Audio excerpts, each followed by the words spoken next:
Joe Hunk, John Abraham, 256-576-4977. Welcome to the Blitz.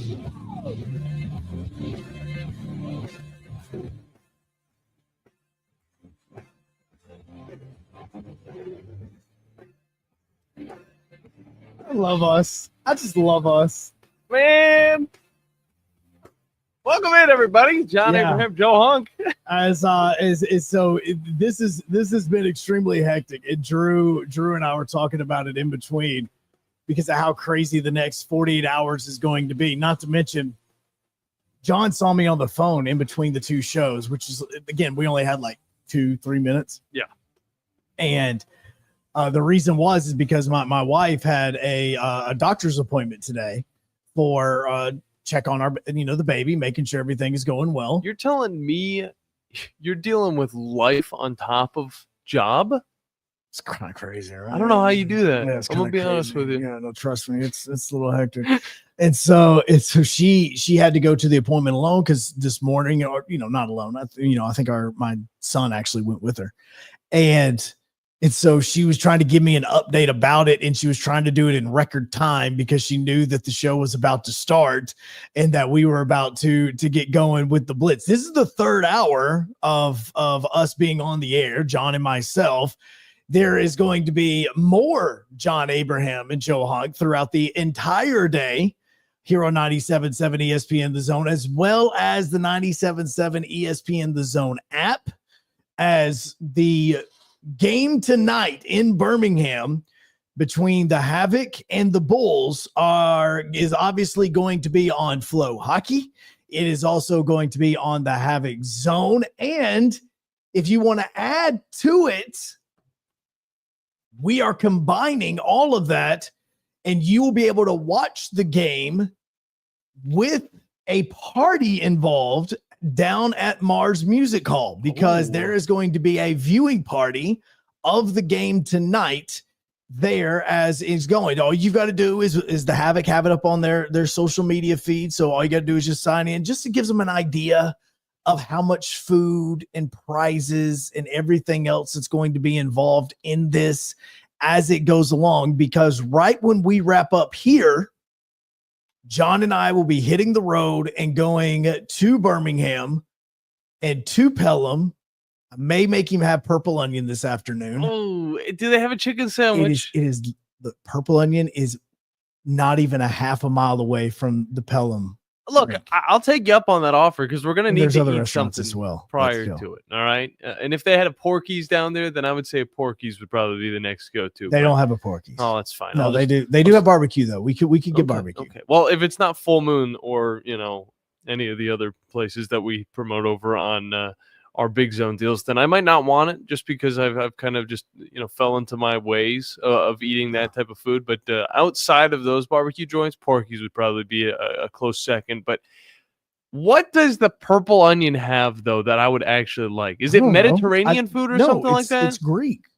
It's Greek. It's Greek food. Yes, you get the Euro lamb.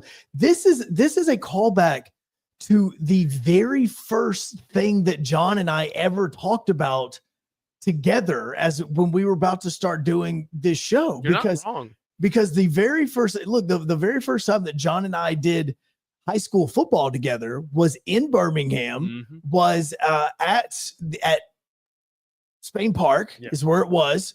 And it was Spartman and Spain Park. And I rolled in on two wheels like maybe 20 minutes before kickoff. Yeah, it was a total flop, by the way. Oh, yeah, no, it was, there was a lot of issues with that one. It was week 0. All right. How are we supposed to get everything going perfectly? It's all whatever. But yeah, see, even Matt says they have a chicken euro. You can get a chicken euro. Chicken euro. What is a euro? I thought a euro was a currency. No, well, there is one, but euro, this is the way it's pronounced. It's spelled GYRO. But it's pronounced euro. I feel like there's a lot of names that I'm gonna have to learn that are like that as well. Yeah, no, there's a few names for the Bulls, but again, it's okay. You're gonna be fine. You're gonna be fine. Oh, I know I'm gonna be fine. I just want you to know this, Joe. If my accent starts to kind of change and maybe evolve a little bit into a little bit more of a Canadian accent, just understand I'm not being offensive, but I am from New York, and it is ingrained in me because it was right next to that Canadian border. All right. So if you hear me start throwing out the A's, then you Well, just you're- kind of just don't get offended. You're going to fit in because you're Exactly. supposed to be on the ice tonight with the team. Yeah. Yeah, you're supposed to be on it. Now, again, we're going to get there and test everything and make sure everything works before we confirm that he's going to be on the ice. Be chilling next But to coach the whole You time. should be on the ice tonight for that. And then we're going to turn around. We're going to drive back here. We have talking ball in the morning. One of us definitely has talking ball in the morning. There may be two of us. Drew and I were talking about it in between the break. And then right when the two shows again finish up, like we're going to be doing today, John's heading to Charger Park because UAH softball has a first pitch at noon. I'm heading to Toyota Field because UAH baseball has a first pitch at noon.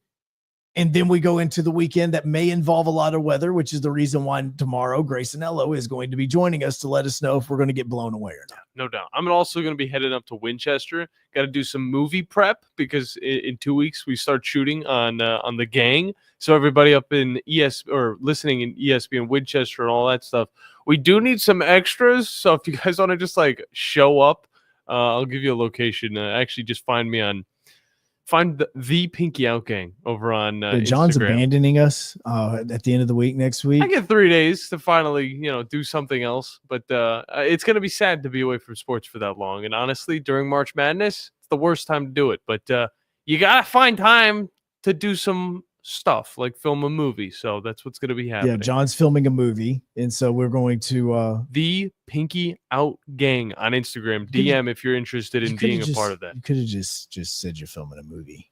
That's all you mean. You could have just done that. That's all you could have done. Well, I'm just telling you, we might need some extras. Some crowd, some buffers, All right. So if you're up in Winchester, you want to hang out, you want to do that, then go for it. Have fun with that. We'll have Hot Pockets. Yes. Wait, you have Hot Pockets? We're gonna have some Hot Pockets, Okay. some snacks, Okay. All right. We're gonna make sure the extras are fed. Now, look, as we've been going along and as Drew and I have been doing the show, John's been back there taking your phone calls at 256-576-977. He has also been texting with people as, seeing what all we can do today as far as because we got a couple of people lined up that are going to be joining us. Yeah. Before we talk about that, though, John, always doesn't matter where you are. It is always brought to you, it being the Blitz. By Fleming Roofing and Restoration. Yeah, they're the guys that you need to talk to about all of your roofing needs, Joe. If you're having any roofing problems, make sure you look them up online at FlemingHSV.com to fill out your free quote today. And remember that Fleming always shows up, and you're definitely going to need to make sure your house and your roof is able to withstand the elements with the weather that's coming in today. We'll learn more about it tomorrow with Grace Adnello. And I can't believe it's already almost Friday, Joe. That means we're getting to the end of some of these basketball tournaments. And the SEC tournament literally just started yesterday. No, it absolutely did. And you're going to have more of that today because we're going to have all 4 games on 97.7 ESPN The Zone starting at 11:45. So it means, again, no Tom Abraham show today. Arkansas and Ole Miss is going to be your first game. Texas A&M is right after that. Mississippi State and Mizzou is at 6 o'clock during the second session. And then the night is going to wrap up with Oklahoma and Kentucky, scheduled to tip off at 8:30. But we know that it is going to get backed up, especially if the game between Mississippi State and Mizzou goes long, because that's why they have that massive separation between the first session and the second session, just to try to give it time to just, if they need to get everything back on track, they can. Yeah, and I got to admit, from the start of this tournament, it did exactly what we wanted to see. I mean, we got to see South Carolina really push Arkansas after Arkansas got up early. It almost looked like, this was how it's supposed to be. I mean, this Arkansas team has been rolling hot. John Calipari loves the postseason, and South Carolina has been one of the worst, if not the worst team in the SEC. But then we get to that LSU and Mississippi State game, and I don't know if it is the willpower that LSU had, the lack thereof. Didn't have. Exactly. Or just the strength that Mississippi State was able to throw at them. But I got to admit, LSU had to look like they looked like the worst team in the SEC. Is it, in seriousness, does it not look like they just said, all right, let's just go up there? It was almost everything they tried to throw at Mississippi State just wasn't working. And that's if they were even trying to adjust the game plan. I mean, they were shooting threes willy-nilly. They were bouncing off the backboard. And it was almost to the point where Mississippi State, and I think they actually did end up breaking a record for the biggest spread within the SEC tournament. And I believe it was around like 30-something points. And I think the last time they did that was back in 2017 against LSU, and I believe it was 27 points. So definitely a walloping in Game 3 of the first day. I love the chat, the way that it is going right now, because there's questions about if you're changing your accent, which one is the real accent, the Huntsvillian one or the Yankee? The Yankee one can't be the real one. It can't be. He's spent a week there. I mean, it's Joe. You call me brother. No, okay. First off, you didn't sound Southern. You sound like you're about to start a 1980s country song. Is how you were about to sound. Oh yeah. Or you almost sound like you're about to start singing Amazing Grace over there inside the church. It only has 32 people in the wooden pews. All right. You can hear me in the back. And then right after that, you're going to say, all right, let's go ahead and bring the snakes in. Like, we can go ahead and bring those in. You got the fresh ones right now. These guys hadn't ate for a while now. Like, that's what you sound like, which, by the way, that is real. There's a documentary on HBO. You can watch it. May or may not know some churches that are involved in that.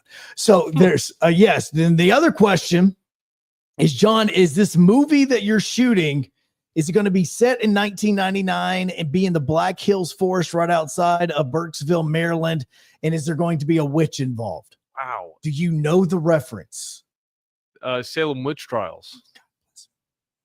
Wait, no. He's talking about Maryland. That's not Salem. No, I don't. What is it, Joe? Blair Witch Project, man. I was close. Well, no, Salem Witch Trials, you were at least on the right path. Blair Witch Project. Look, before there was social media, before we knew anything about this, I promise you, I thought the Blair Witch Project was a real movie. I thought that it was a real found footage movie.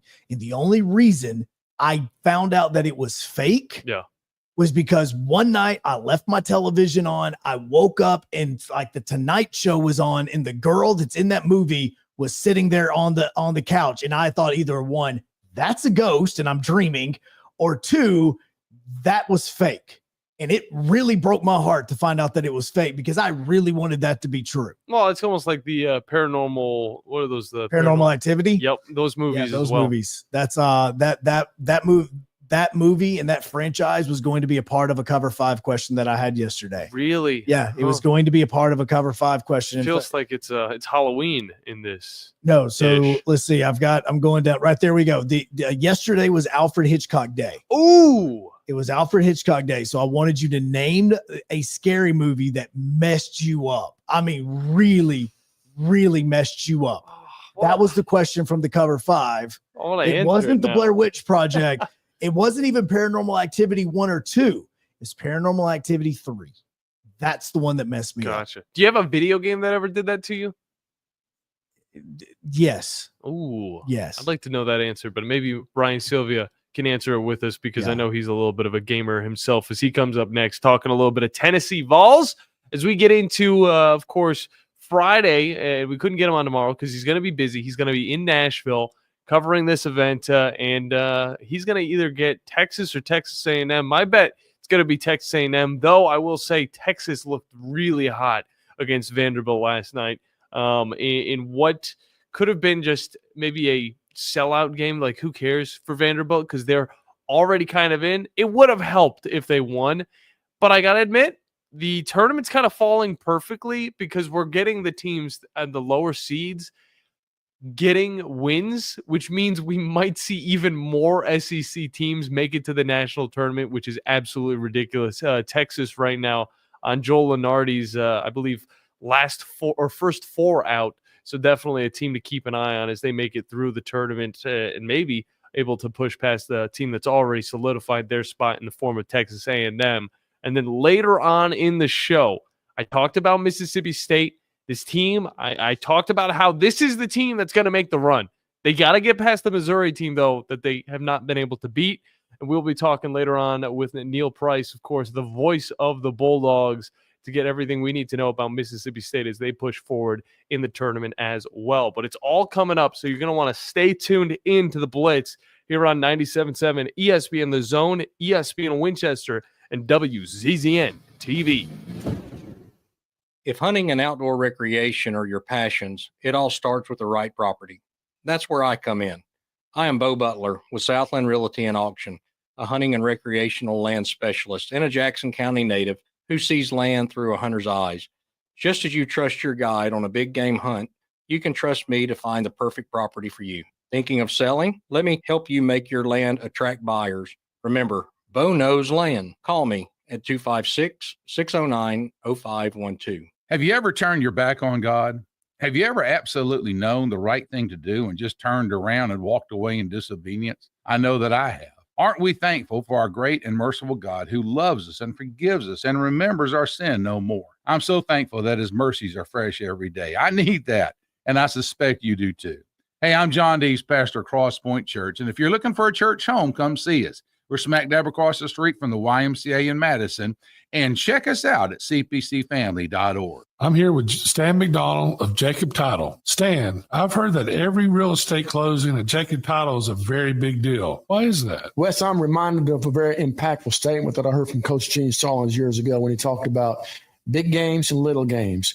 He said he didn't like that comparison. He says, because try losing one of those little games. And if you ever do, it ends up being the biggest game all year long.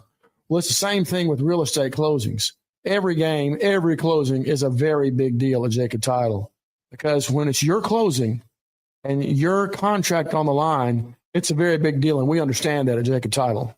So it sounds like whether your client is a first-time residential buyer or a multi-million-dollar investor, they can expect your A game. That's exactly right. As a matter of fact, when you bring your real estate closing to us at Jacob Title, we understand it's all about trust and confidence.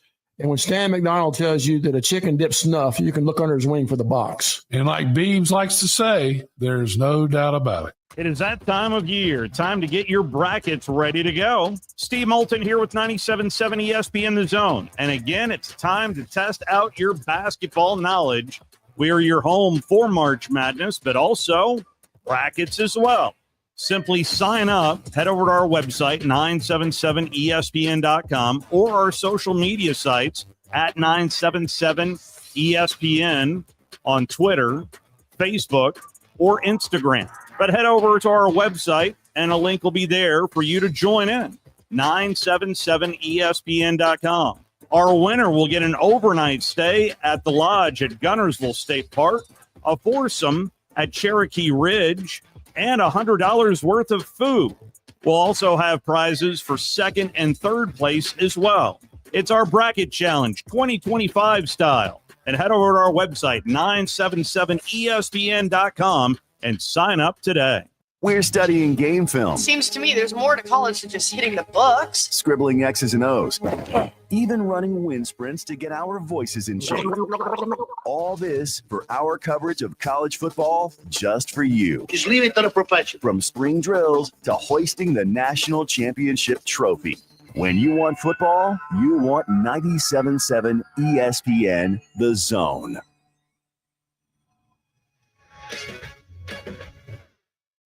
The Havoc Hour with Joe Hunk. Every Tuesday night at 6 p.m. Live from Zambruski's Tavern inside the Huntsville Iceplex. Only on YouTube at WZZN TV.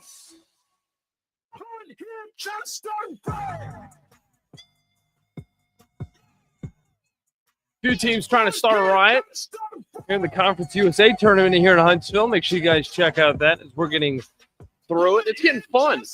I mean, it's been fun. I think a lot of these teams are capable of, beating each other. And this includes the Middle Tennessee matchup against, I believe it's Louisiana State. Oh, no, Louisiana today. No, Louisiana State would be LSU. It's true. Middle Tennessee probably could beat LSU, too. You're not wrong. But Yeah. in that matchup, it turns out throughout the season, MTSU has actually been shut out both times against the Bulldogs. So it's going to be tough because right now, Middle Tennessee, of course, the higher seed against Louisiana, but it's going to be interesting to see that one, and it's going to be going down this week here at the VBC in the Promst Arena. But I think right now In the Probst Arena. I think right now a lot of people's attention is also on Nashville, the SEC tournament, of course. A lot of people making their way up there, down there, just everybody just coming together, and you could tell because Joe, this place was sold out. I mean, it was just filled with fans, whether Kentucky, Mississippi State. I mean, we could go down the entire list. Everybody was showing up for it. This is an event that you want to go to. It doesn't matter what you're and who your team is. And you head to Nashville, you get to hang out downtown for 3 or 4 days. You get to really enjoy everything that comes with the SEC tournament, as well as it being in Nashville. And I promise you, it doesn't matter how your team plays. It is an extremely fun event to be in. No doubt about that. And it's good to know and tell you that it will be in Nashville for the foreseeable future. So definitely don't worry about. We're not sending it back to St. Louis? Not yet. Not Okay, yet. good. No, yeah. Good. Nobody wants to go to St. Louis, regardless of that. But we do want to talk about one of the, I would say, home teams, maybe.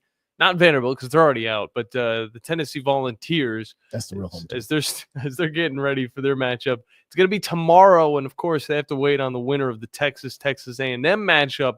And to help us talk a little bit more about this and more, it's one Mr. Ryan Sylvia from volreport.com. Ryan, how are you doing today, brother? Oh, tough not to be doing good. It's the best time of the year. March Madness right around the corner. Conference championships being handed out. And personally, SEC tournaments or something like that. I love watching, like, you get to, like, the random mid-major, like, these teams are fighting for their lives in these semifinal games. Those are the most fun to me, and that's what's been on the TV recently. But I've been good. Well, no doubt. I mean, you talk about some of these smaller, one bid leagues that are trying to throw some teams in, and the one that I was thinking about just the other day was the CAA tournament, and it obviously had Delaware, and it had what was that other team, Joe? UNC Wilmington. The team that actually won. Yeah. I'm just like, what is this team? Also, by the way, I didn't find out until like probably last night that a buddy of mine was the one that was on the call on Westwood One for that. Wow. Yeah, he posted pictures, and I went, dude, I was like, I had no idea that he was even on the call. You got somewhere everywhere, Joe. I mean, Ron Slade did a Yep. wonderful job yesterday for the SEC tournament himself. But, I mean, just the emotion in those games, like, that's what, I mean, this month is all about when it comes to the basketball side of things. And Ryan, I mean, I know there's going to be a lot of emotion there tomorrow, but, talk about what March Madness truly means to you outside of just covering the Tennessee Volunteers, just the entire, tournament that we're getting into, the numerous amounts, and what that truly means to you.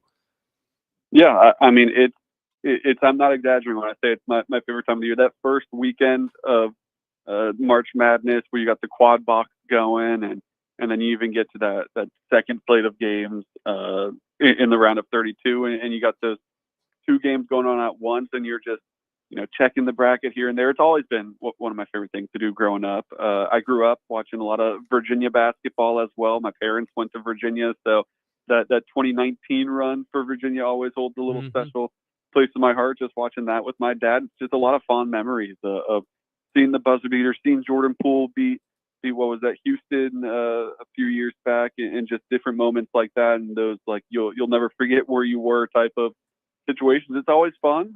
It's fun to cover a team though that is competitive in March and went to the Elite Eight last year. It's an honor and a privilege, I guess, to be able to be at some of these events, because it is surreal when you get there and you see the March Madness logos on the floor. Like it's a crazy feeling. It truly is. And I remember the first time I got to go up to Nashville and see some stuff. I remember, I think it was Cincinnati playing against Baylor. Can't tell you the year, but it was when they had those camouflage uniforms and they were Adidas. Those awful uniforms. They were not pretty, but it was definitely something to watch. And I was close to the court, and it was one of those things. But I don't know. I enjoy watching it on TV as well, just because I'm able to go around to all these different games. And of course, these new apps, they make it so easy. But speaking of Virginia, it's definitely not looking as pretty as they once were, just because they're just not as competitive. And just yesterday, they actually lost to Georgia Tech in the ACC tournament, which is just a total.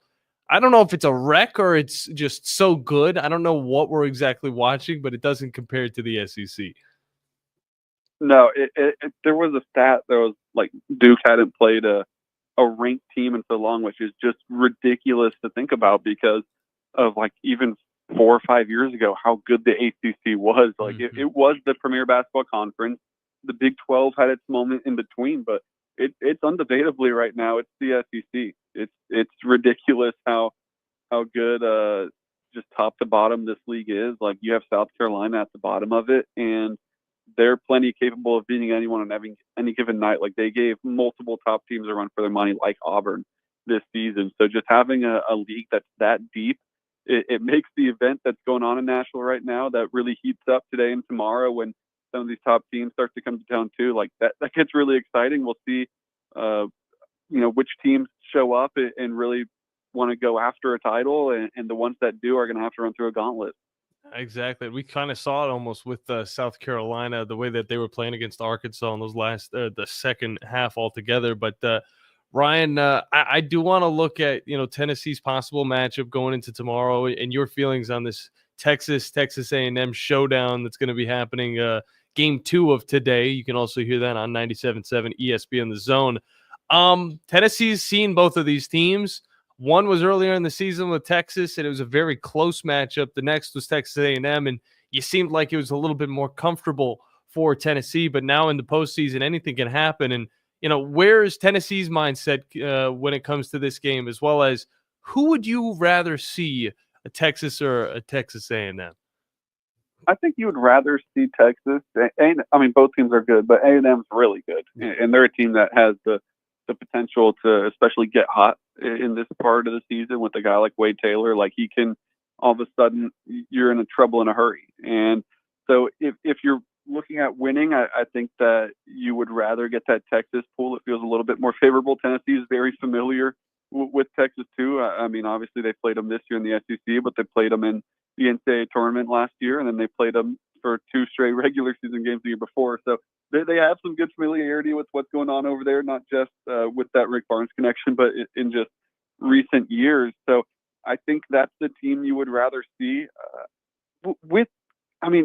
I don't know if Tennessee has a bunch to gain or to lose in Nashville. Like you hear people like Joe Lunardi talk about this Final One seed is going to be decided at the SEC tournament. I don't know. The committee feels like it's different every year. Maybe one year they lean towards putting more value towards it. The next year they don't. So I'm not sure if it's worth it to try to go through this gauntlet of top 15 teams for 3 straight days and then turn around quickly and play in a tournament that means a whole lot more. So it'll be interesting to see the mentality Tennessee has. I can't imagine that a Rick Barnes-led team doesn't go out and try their hardest. But maybe it's a little tougher to wake up, even if your intention is fully to go out there and win this whole tournament. It can be tough to wake up if you feel like there's not as much on the line compared to a team like Texas or a team like Texas A&M. Maybe they do feel like they have some room to gain. So I think that part's always interesting in the men's tournament, just the timing of having March Madness right around the corner, like which teams go out there and look their best or which teams are maybe seemingly holding a little bit back. Rod Sylvia joins us right now as we continue to talk about Tennessee. And before we look over, because it's we talk about how crazy our schedule is. I mean, it's crazy for you just having to figure out which sport you're going to be covering over the course of 24 hours between football practice, between baseball, between basketball, men and women's. But as far as the men is concerned, yes, you've talked about the matchup there, but looking at bracketology right now, Tennessee is going to be a number 2. Is there anything that they can do? Like, does anything stand in a way that they could potentially make it back to a 1 line, or are they just, you've already accepted that they're going to be a 2? To me, it feels like they're a 2. Like, I guess the only situation, they're not going to hop Auburn and they're not going to hop Duke. And I don't think that there's a path to get over Houston. So it would have to be one of the other 2 SEC teams in Florida and Alabama. They have the head-to-head against Alabama, which that helps. And then they have, they've split games where they just beat up on each other with Florida. But I think Florida's resume out of that 3 is probably the best right now. Maybe there's a situation where Florida and Alabama lose in the first game in the SEC tournament and Tennessee goes on and wins the SEC title, and then you get pushed up to that 1 seed. But at the same time, we've seen the committee just kind of throw the results of these tournaments out the window. And I wouldn't be surprised if they did just say, hey, congrats, you got hot late and Florida didn't. But, their total body of work is what the difference is. At the same time, outside of just being able to say you're a 1 seed and being able to say this is the first time in program history that Tennessee's earned a 1 seed on the men's side, I don't know if there's much of an advantage to it. Like, would you rather just be one of the top 2 seeds and be placed in the Midwest or be placed in the East? Or would you rather go out West and have to play your Sweet 16 and Elite Eight game out in San Francisco compared to Indianapolis or Newark or Atlanta? Like, those sound a little bit more beneficial to me, and the matchups aren't going to be wildly different. So that is something to think about too. Like, at the end of the day, do you even really want to be the last one seed, or would you rather be the top 2 seed? Well, got you. And so then you have that. And so going back to what we talked about beforehand, just on the campus of Knoxville, how are you figuring out which one you're going to be covering on a daily basis? Because you have spring practice going on for Tennessee. You do have the baseball team playing as well as it is. And obviously you're having to pay attention to to Jackson and what's going on in Nashville with Tennessee. So how is this working for you guys over there? Yeah, it's a luxury to be able to cover a school that is really competitive in everything they do. Like, there is a demand for coverage across all the sports. I mean, even softball, they're off to another great start to their season, and they're in the hunt for, it's going to be tough with Oklahoma in the conference now, but to another SEC title and trying to get back to the Women's College World Series. So you kind of have to prioritize things here and there. Like, sometimes a baseball game, even though Tennessee is one of the best teams in the country, if not the best team in the country, the last undefeated team, the reigning national champion, like, if a March Madness game's going on, maybe you still try to get a little bit of coverage out on what happened, but maybe a March Madness game is a bit of a priority over that. Or I know on Friday, Tennessee will be back for spring practice early Friday morning. I'll head over to campus, get some photos, some video of what I can before I have to get out of here and head over to Nashville for the basketball game. So, we do our best to cover everything, though, because they call themselves an everything school at Tennessee, and it really feels like it when you're covering these teams, because it's rare that they're not only just a ranked team that you're covering, but like a very highly ranked team in the top 10 competing for a national championship. Well, right. And also you had Pro Day going on as well that took place. Who is helping themselves, or has anybody really kind of helped themselves when it comes to their draft stock in the way that they performed at Pro Day? I think going back to the combine, James Pierce definitely helped himself with his 40 time, running the best time out of all defensive linemen. I think that maybe not that he was slipping out of the first round, but maybe further cemented himself as a first round pick and maybe pushes his way up draft boards a little bit more. But a guy at Pro Day that I thought had a nice day and could help himself too was Dante Thornton, receiver. He's really fast. He's got the build. Like, he's tall. He's quick. He's dynamic. And some NFL teams wanted to see him do some different things at Pro Day. So he ran some routes on air, and he looked really good doing it. His hands looked solid. So I thought he helped himself on top of another guy who ran a really fast speed at the NFL Combine who didn't run the 40 in Knoxville. So that's another guy I thought maybe did a little bit to help boost his stock. And then also some guys like, Cooper Mays and Amari Thomas, who we'll see if they do get picked up, but they weren't invited to the Combine. It's always nice to see them be able to be in front of scouts, and whether that's just on the field work or being able to talk with them off the field and meet with those teams. It's a cool opportunity for those guys too, because they do have cases that they could try to make their way and crack an NFL roster. Ryan Sylvia from Vol Report is our guest. You guys can find him over on rivals.com. It's great stuff that he does. He's focusing on this Vols team, of course. And I actually had the same conversation with you, with my roommate the other day about, Tennessee being this like overall just good at everything, school. It seems like it was 5-6 years ago, maybe, where this was not fully the rhetoric. Of course, the baseball team just got their new coach. The basketball team was still winning games, but it wasn't like at the rate that it is now. And the football team, of course, still trying to find their footing. Couldn't really, get that coach in. And then, of course, Josh Heupel. How difficult do you think that it is for a school, maybe even an SEC school, to be able to kind of bring these pieces together and start finding success the way that Tennessee is currently? Man, it's incredible, because you look at some of the schools across the SEC, and they struggle to put together one team that's really, truly competing for a national championship.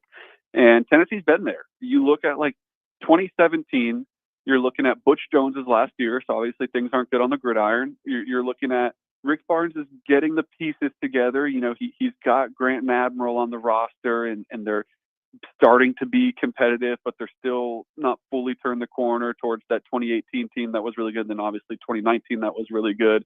The Lady Vols, you're with Holly Warlick, and things aren't at the peak that they were under Pat Summitt, and you're having to look at a coaching change coming up there.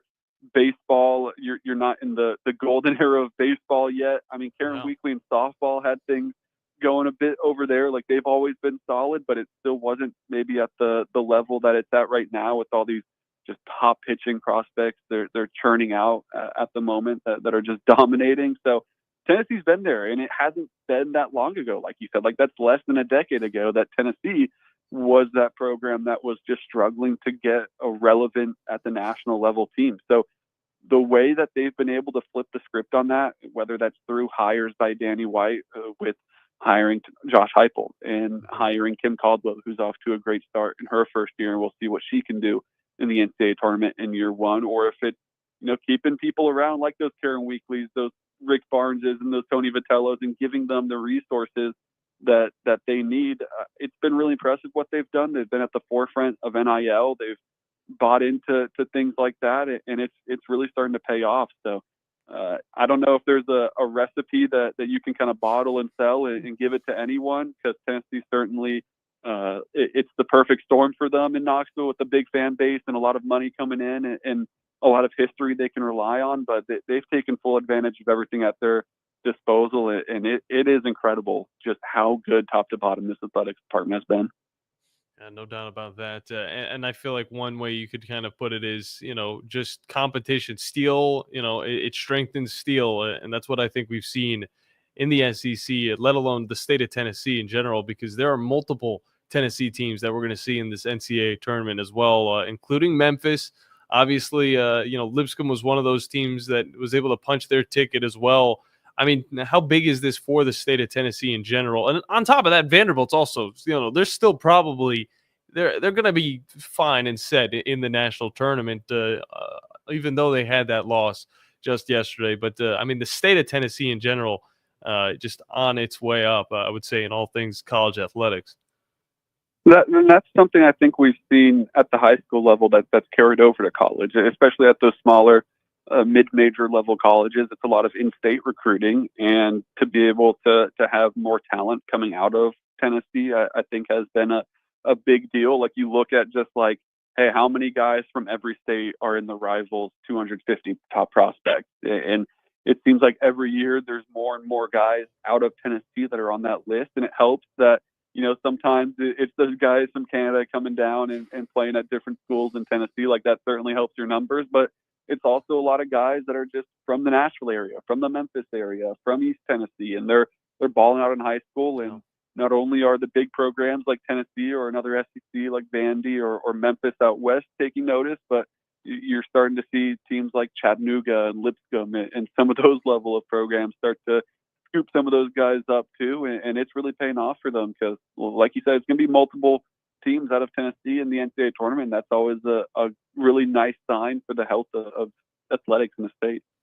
As we are joined right now by Ryan Sylvia, kind of hopping around with everything, and it's one that I know a lot of Tennessee baseball fans are still following. I know I've asked you about this in the past, Alberto Asuna's and everything that's kind of going on with him and the NCAA and trying to get approved and continuing to try to say that his circumstances are similar to Diego Pavia's and all of that. And I know he's getting denied. I saw that the team the other day was wearing t-shirts about, free Asuna and all this. Is that done? Or has all avenues been utilized when trying to make him eligible and get him eligible? Or is there still some different areas that Tennessee may be able to go that could potentially mean that he joins the team in the middle of the season? I mean, Tennessee's not gonna let this go down without even more of a fight. They have representatives, congressmen that are fighting for it on behalf of Tennessee and doing their best to try to put this out there, because like Tennessee, they really want this guy, and it's not even just about the impact he could make to the roster and having another big bat and a guy that's played a lot of first base on the team. Part of it is just they think he's a good kid and they want to play with him, and they feel like he deserves this opportunity. So does it feel likely that he'll be able to get cleared and play? I'm not sure if I would say that. Is it possible? Maybe. And Tennessee is definitely gonna keep fighting. Like you said, they're wearing the shirts. They got hats. I know they were joking. We'll see what they do this weekend about replacing the daddy hat that they wear for home runs that they celebrate with in the dugout with a free Berto one.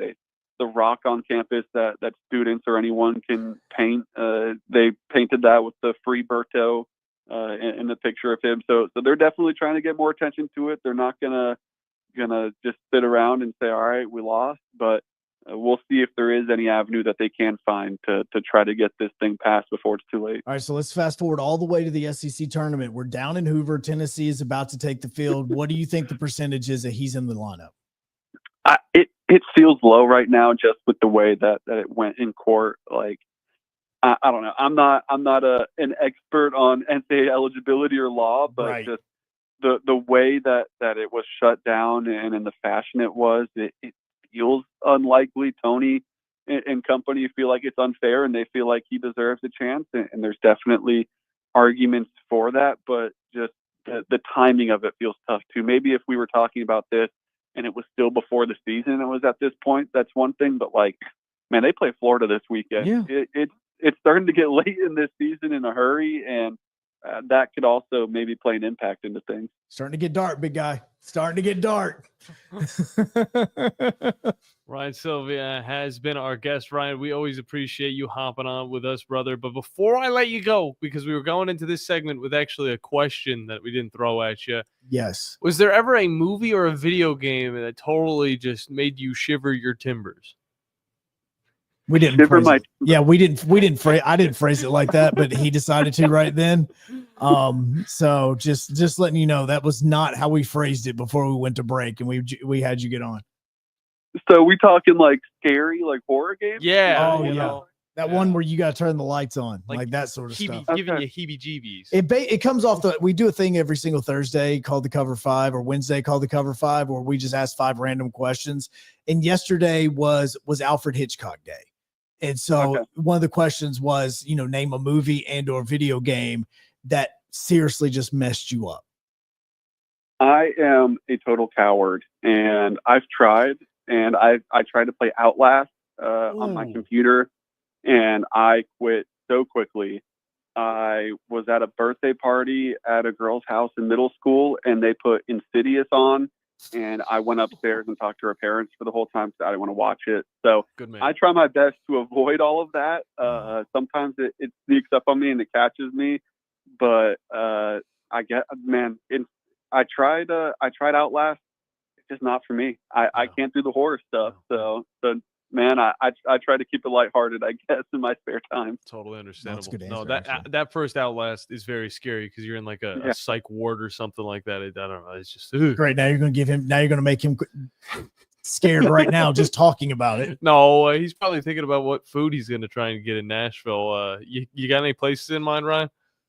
I know it's not like, I think this is a chain, but we like to hit Velvet Taco. They have good street tacos. I like Peg Leg Porker. That's a solid one that we've hit a few times. Those are the main two that we've hit multiple times. So there's a few other we've been to that Bakersfield. That's more towards Broadway. So I don't think I think that might be a chain too. But I mean, Nashville's got good food. You can walk into any restaurant, you're gonna have a good time. When you're in the arena, if you're coming through the main entrance right there, right off of Broadway, when you go into it, you take a left. There is, as you're going around the arena concourse, there is going to be a marquee that has cookies, fresh baked cookies that are right there. And I'm telling you, stop and get you one, because I get one of those every single year, and they are absolutely amazing. So if you need a snack while you're at Bridgestone, I know that you can go back into the media room and all that, but if you want to try the best cookies, go there on that concourse. You will not regret it. All right, I'll do it. I'll try them out. I'll let you guys know how it is next time I'm on. All right, Ryan. Appreciate you as always. Don't drink too much Dr. Pepper. I know how those SEC events can be. Yeah, I appreciate it, guys. Thanks. Good stuff. Ryan Sylvia. You can find him, Ryan T. Sylvia, over on Twitter and X. And on top of that, you can find his work at volreport.com, of course, an Rivals affiliate. But, Joe, we need to hop into a break. When we get back, reaction from the Tennessee fans, as well as just anybody who wants to get in on the conversation as we're talking SEC basketball and just leading up to the national tournament here on The Blitz on 97.7 ESPN, The Zone, ESPN Winchester, WZZN TV, 256-576-4977. This is Brent Musburger's VSiN Action Update on 97.7 ESPN The Zone. AI-powered betting models to help you make sharper picks during March Madness. Free 7-day trial available now at rhythm.com. That's RITHMM.com. Auburn and Alabama open up tomorrow in the Southeastern Conference quarterfinals at Bridgestone Arena in Nashville. The Tigers will open up with either Arkansas or Ole Miss. Those two teams meet in a second-round matchup today. Rebels laying 3.5. Alabama will open up with either Oklahoma or Kentucky. Oklahoma advanced with a win yesterday over Georgia, an upset victory. Kentucky laying 6.5 against the Sooners today in the second round. Jacksonville State as a 7.5-point favorite, beat FIU 65-56 in the Conference USA quarterfinals in Huntsville, Alabama yesterday. The Gamecocks will play in the semifinals Friday. For more, go to VSIN.com. Mike Sennett, 97.7 ESPN The Zone. The company is Eagle Masonry and Insulation, but did you know they're also Eagle Landscaping and Dirt Work? Eagle can take care of all your landscaping needs, including irrigation, sod work, and planting, both plants and trees. On the dirt work side, Eagle can grade and build your pads, haul dirt in or out, and even do erosion control. Philip Love and his team can do it all for you. The website is the same, insulatewitheagle.com, as is the phone number, 256-755-1556. Give them a call and see what Eagle can do for you. Eagle saves you time. Eagle saves you money. Tom Luganville here for my friends at Woody Anderson Ford. Bobby White and his team take great pride in their service department, and you can see it the moment you walk into those beautiful new service lanes. And just like a championship team, they all work together to make sure your experience is second to none, whether you drive a Ford or not. Also, check out the gold certified pre-owned inventory at Woody Anderson Ford for great deals every day. Stop by and see them at Jordan and Sparkman or at Woody Anderson of Madison on Hughes Road, or visit WoodyAndersonFord.com. Hey, do you have heating and air issues as the springtime starts to roll around? Hey, there's just one name you need to know. Talent Heating and Air. #1 heating and air business right here in the Tennessee Valley. Yeah, we're locally based. If you call, you're going to get somebody based in Huntsville. Mentioned in spring earlier, we can actually do indoor air quality products, so we can help alleviate those allergy problems you're having in your house. All right, Thomas from Talent Heating and Air, give them the number that when they call, somebody live and local will pick up. That's 256-503-4490. And you can always head to the World Wide Web and find Talent Heating and Air, and you guys will still respond. That's talenthvac.com.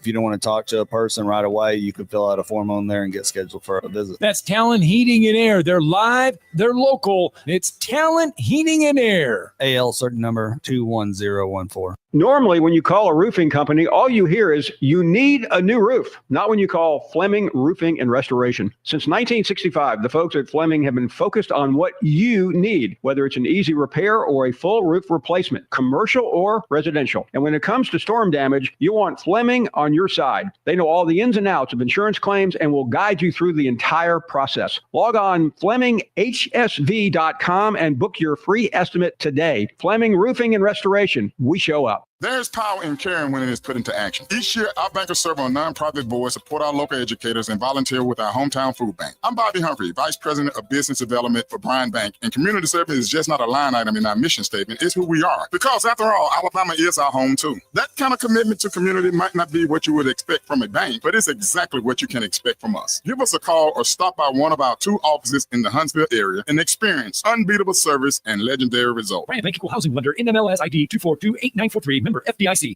Rocket City, for air that's cool and clean, contact Sensa Green Heating, Cooling, and Insulation. Get HVAC smart with Professor Green and the expert team at sensagreen.com. Now offering up to $1,500 off any new Bryant system.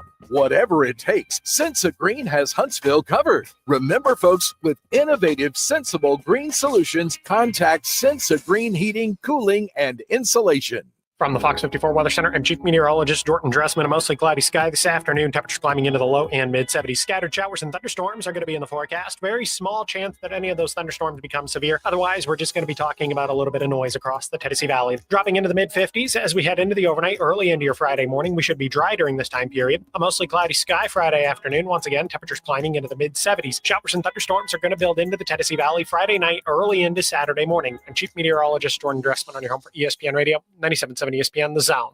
Can't get a ticket? Never miss a second of Huntsville Havoc hockey. Gives it to Alger. Alger back to Ruffin. Over to Buster. He gonna call Buster Larson with the winner. With the Havoc Zone. Only on 97.7 ESPN.com and the 97.7 ESPN The Zone app.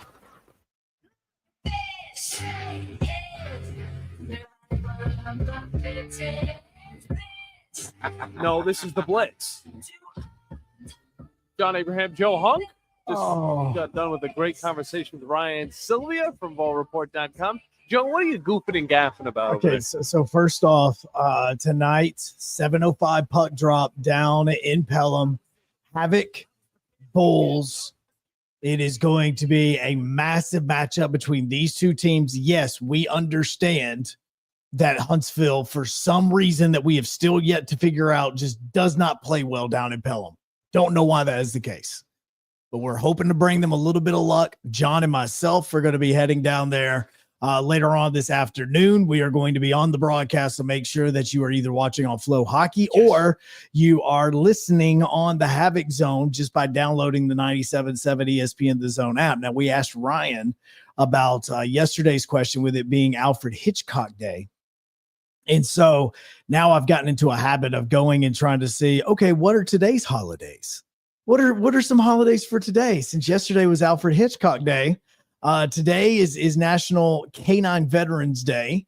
Thank you to all the canines out there. Which I actually have. My niece is married to a police officer. Used to be a canine police officer, and when he left the force, they retired the dog so that he could keep the dog. That's what it's about. That's what it's all about. So he is an amazing dog, and she even knows the basically the kill call is what you know. Yeah, you get the little whistle and it just no, it's a word. And she knows the word. What's the word, Joe? I'm now going to say the word because if they're listening and they're like just driving around. How many dogs listen to our show?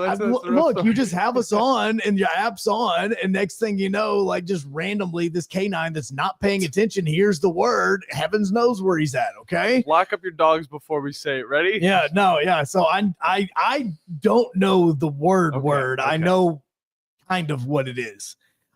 So today is also Popcorn Lovers Day. It is Common's birthday. Meryl loves popcorn, by the way. She's been destroying some popcorn. Oh, really? In the studio. Yeah, I know. I don't know why she doesn't just get a popcorn machine and put it out in the kitchen. Because you got to clean it, and I've had to clean those things, and it's so annoying. But you're not wrong. This is why I started laughing, because yesterday, because it was Alfred Hitchcock Day, we asked the question about the scary movie or the game that just absolutely messed you up. Today is L. Ron Hubbard's birthday. All right. Do you know who L. Ron Hubbard is, John? I asked John this question because anybody no, don't look it up. I see you typing right now. I don't know who he is. I have to see a face. I have to see a face. The face isn't going to help you. But when you look it up, it's going to pop up what it is. No, I still don't know. L. Ron Hubbard is the founder of Scientology. Oh, I thought Tom Cruise did that. No, Tom Cruise is kind of like, is Tom Cruise like the Jesus to Scientology? Is that what he is? He's just another Scientologist with a lot of money. Yeah. So that was the thing is, all right, so now let's go down conspiracy theories about things like this. As far as this, that's why I was laughing, because that would have been the direction that I would have went on. We got another segment. If we would have went there with L. Ron Hubbard. Well, they tried to sell me on it before. By the way, the chat is going crazy over on WZZN TV. Make sure you guys hop in on that. Randall, throw out a few of his movies, talking about the Blair Witch Project. On top of that, Brandon trying to convince us that Houston should not be a number 1 seed, and I agree. And he thought they were 11-1 or 11-3 in quad 1 games. No, Brandon, they're 11-4. So, why isn't Alabama, the next number 1? Why isn't Tennessee more? I think Tennessee is, either way. Michigan State, I would say, probably would be the next one up. Through Michigan State. Either way, we got a whole nother hour to talk, and we're going to be getting into it, and it's going to be fun. Neil Price coming up soon. The state's largest orthopedic group is growing to meet the needs of the patients in our community. The Orthopedic Center has long been the most trusted name in orthopedics in North Alabama. So as our area continues on the fast track, so does the need for premier orthopedic care anywhere and anytime you need it. TOC is proud to announce the opening of our new locations in Albertville and Hampton Cove, along with the grand opening of our newest office in Decatur. These clinics will offer the same high-quality orthopedic care you have come to associate with TOC, with the convenience of being closer to home. As a patient, your time is your most precious asset, and we recognize that at TOC. That's why we are also proud to announce the opening of our urgent ortho clinics to handle those bumps and bruises that need prompt attention. These clinics are available to care for acute orthopedic injuries with no appointment necessary. With 38 physicians, 20 centers of excellence, and now more than a dozen locations to serve you, TOC will continue to be the name you turn to for the best orthopedic care at the right time. Visit our website at visittoc.com for more information. TOC, helping you live a better life. Specializing in simple and affordable rentals, McCurry Van and Car Rental can make sure you have just the right vehicle for your next family vacation, weekend getaway, or if you just need transportation while your vehicle is being repaired. McCurry carries Ford Transit vans and Mercedes Sprinter vans, trucks and work vans, and more. And they offer discounted rental rates for long-term rentals. Now with 4 locations: Athens, Muscle Shoals, Coleman, and Huntsville. Log on McCurryRentals.com to make your reservation now. That's McCurryRentals.com. No representation is made that the quality of legal services to be performed is greater than the quality of legal services performed by other lawyers. A wise man once said, if you take care of old folks and children, everything in the middle will take care of itself. Hi, I'm Danny Aldridge, lawyer in Alabama and Tennessee. In the next 20 years, the number of those folks over 65 years of age will more than double.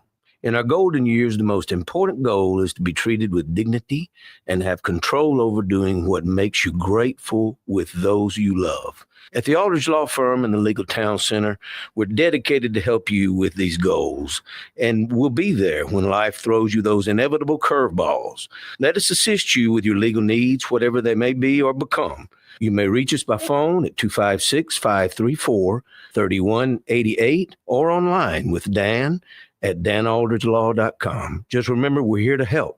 Whether it's personal injury, wrongful death, fraud and cheat, or estate planning made complete, we're here to help. Have you discovered Good Company Cafe? The place for breakfast, brunch, lunch, and so much more. Enjoy brunch all day and pair with one of our many seasonal refreshing drinks, including alcoholic and non-alcoholic options. Choose inside or outside on our gorgeous, spacious, dog-friendly patio and have some fun with friends playing yard games in the courtyard. See catering, to-go options, and lots more at goodcompany-cafe.com. Good Company Cafe, 7500 South Memorial Parkway. Are you trying to find a new house? Are you trying to find the right loan, the right people to do your loan? Look no further than the Bank of Frank Ewing in Hazel Green. John Kendall, the Vice President of Mortgage with me. John, when they need a loan, and I say they, when people need a loan, it's about them. That's right, Scott. Our whole motto is it's all about you. We're going to be okay. You're the one making the investment. We want to make sure that you're taken care of. How do they find you? Give us a call at 256-507-9180, or they can catch us online at bankoffrankewing.com. It's Bank of Frank Ewing in Hazel Green, where they take the home loan to you and they make it all about you. Bank of Frank Ewing in Hazel Green is an FDI insured bank as well as an equal housing lender. NMLS number 446707. This is Steve Moulton for Lee's Magic Tunnel. Do you live out of your car? Does your car look like you've been well lived in? Then take your vehicle to Lee's Magic Tunnel, located on the Parkway. Any size of the vehicle, it doesn't matter. Lee's will get it clean. Offering many types of washes, but getting it clean inside and out. ask for the manager special. That's at Lee's Magic Tunnel, located on the Parkway, and located online at leesmagictunnel.com for more information. Rocket City, for air that's cool and clean, contact Sensa Green Heating, Cooling, and Insulation. Get HVAC smart with Professor Green and the expert team at sensagreen.com.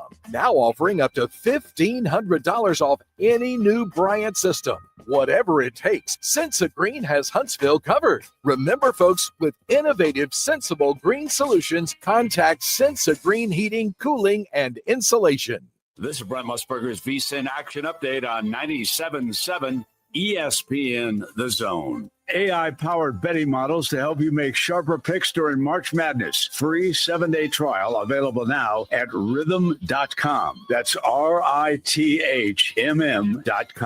Auburn and Alabama open up tomorrow in the Southeastern Conference quarterfinals at Bridgestone Arena in Nashville. The Tigers will open up with either Arkansas or Ole Miss. Those two teams meet in a second-round matchup today. Rebels laying 3.5. Alabama will open up with either Oklahoma or Kentucky. Oklahoma advanced with a win yesterday over Georgia, an upset victory. Kentucky laying 6.5 against the Sooners today in the second round.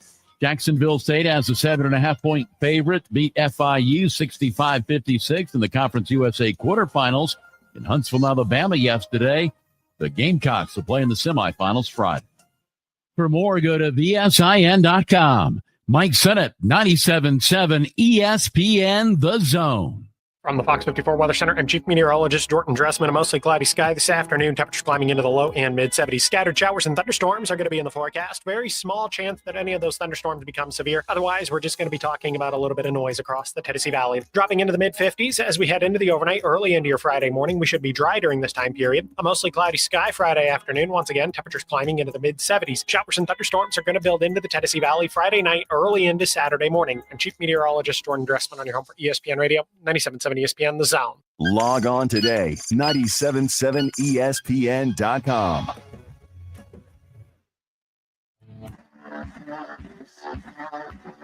Joe Hunk, John Abraham, 256-576-4977. Welcome to the Blitz. Second hour, final hour, best hour on 97.7 ESPN The Zone. Joe Hunk, John Abraham. You can see on WZZN TV as the chat is very active right now. Very vocal, like a child. Yes. Whenever they're freshly born. Maybe not freshly, maybe like 2 weeks after they're born, they start talking a little bit more. They start going, No. They're very vocal when they're born. Trust me. I look at my watch because I'm sitting here thinking to myself because we are a month away from my daughter turning 2, and now we are about 2 months away from the next birth. She doesn't look a year past 1. She doesn't look a year past 1. That's because she's not a year past 1, as a matter of fact. So that is John Abraham, and always the Blitz brought to you by Fleming Roofing and Restoration. The guys you need to talk to about all of your roofing needs. If you're having any roofing problems, make sure you look them up online at FlemingHSV.com to fill out your free quote today. And remember that Fleming always shows up. Joe, I'm reading the chat, and Brandon threw out some more notable days that we got to really know. And I'm already thinking scheming, because this is what we do as businessmen, as entertainers, all right? We got to figure some stuff out, all right? With the help of our listeners, with our viewers, we're able to make it even better, and we very much appreciate them. He says on the 24th of March, it's going to be National Cheesecake Day, all right? Okay. Remote from the Cheesecake Factory. I'm just throwing that out there. Cheesecake Factory, if you're listening. Way too loud for that place. We're very down to do it, though. Yeah, no, absolutely. The Reese's Cheesecake, absolutely tremendous. Just the oh my gosh, the Mhm. birthday cake. Then the cheesecake. next day is going to be National Waffle Day. Waffle House. Come on now. We'll just do a remote at Waffle House, midnight remote. Yeah, Waffle. They actually Waffle House just got built in front of my place, so so we can go there. That'd be really awesome. And then here's one that is definitely going to be close to a lot of people's hearts that they're going to be keeping in mind. And I can't wait to because do this one. No, and here's the reason why, because that will also fall on before we say the date, because it's March 27th, and what it is, that is also going to fall on Sweet 16 Day. Ooh. Because next Thursday is when the NCAA tournament starts. And then the following Thursday is when the Sweet 16 games are going to be played. Crazy how fast this tournament goes by. And I'm going to be real with you guys. A lot of them are going to be taking advantage of what this day is going to be because it's National Whiskey Day. National Whiskey Day. Which means on Sweet 16 Day, National Whiskey Day, that means me and Joe, maybe just me, will come in here absolutely destroyed. And every time we get a caller and he says the winning phrase, I'll take another shot. Let's just do it. I'll take another shot. Wow. If that isn't, look, and here's what's bad about this, because you were reading all the stuff from Brandon about it, and right above Brandon's message on the WZZN TV chat was Steve Moulton, the program director, that was saying, greetings from Atlanta, because the UAH men's basketball team has made it to Atlanta, which is leg one of their flight before they fly down to Miami. And so that they can get ready for Fort Lauderdale and the tournament that's taking place in Nova for the men's team. I didn't know he was watching. Yeah, no, he is. So yeah, as you're sitting there talking about, want to take shots on Whiskey Day and doing all of that. It would make for an intriguing show. I mean, I thought that you were talking about like maybe going and touring Jack Daniels or something. I didn't think that'd be fun. That'd be fun. Yeah, no, it actually is fun. Just don't get too road. close to the fermented section because it will stick in your nostrils for hours afterwards. Going to is it Lynchburg? Yeah, Yep, Lynchburg, Tennessee. It is still wild to me that almost every single one of those buildings that's close to the actual factory is just covered in soot, just completely covered. You know why? Well, yeah, it gives it the flavor. That's it aging. That's the aging process. But the buildings too. Yeah, there's signs just covered in. I'm just like, man, I don't even know where I'm going. It's all part of the aging. They teach you this on the tour. Is like I never went on the tour. Yeah, no. So because if you go to the Jack Daniels place, because this is what we're talking about today. If you go to the Jack Daniels place in the buildings that are closest to it, that are like right on the property, you will see how aged and how dark and all that it is around those windows. And you can tell which of those storage buildings that they have throughout the county as you start getting close to Lynchburg, where the newer ones are, because they won't be covered in as much. And so what happens is they make the Jack Daniels, they put them into those buildings, and that's where the aging process takes place. And that's why they look like that in that way. So yeah, so the fresher ones, the ones where the buildings aren't as aged, is because that's where the newer barrels are that have been done. Well, there's your history lesson on Lynchburg and how they make their things. By the way, I know we've been focusing a lot on the SEC tournament as well as the Conference USA Well, tournament. it's because if we mention the ACC tournament, I automatically fall asleep, and that's what Matthew said is no sleep, Joe. No, that's that. If he mentions the I'm not going to make you fall asleep. I'm going to fall asleep. I'm not going to make you fall asleep, Joe. I'm going to talk about the Big Ten tournament. Okay. Just real quick, Won't because fall asleep it'll on take that 2 seconds. All right. They just got through. See, it's really hard. Their text is so small on their site. But yeah, I believe this is the tournament that I'm looking at. I don't know why it's. Oh, this is getting better. The men's basketball tournament. I love how they're doing like this whole Indianapolis 500 thing, like this whole vibe that they're going with. Either way, we're heading into Friday. On Friday, of course, you have the at-large teams that are going to have those double byes: Michigan State, UCLA, Maryland, and Michigan. And the way that who Michigan has to play is going to be either USC or Purdue. For UCLA, they're going to either be facing off against Illinois or Iowa. Northwestern and Wisconsin are going to be fighting to face off against, UCLA. I was getting mixed up. Maryland will face off against whoever's winning that Iowa-Illinois game. And then Indiana versus Oregon, because you got to remember, Oregon is a part of this conference. They will be facing off against the Michigan State. So that's the update over there. Northwestern faced off against Minnesota in the first round. Iowa beat Ohio State.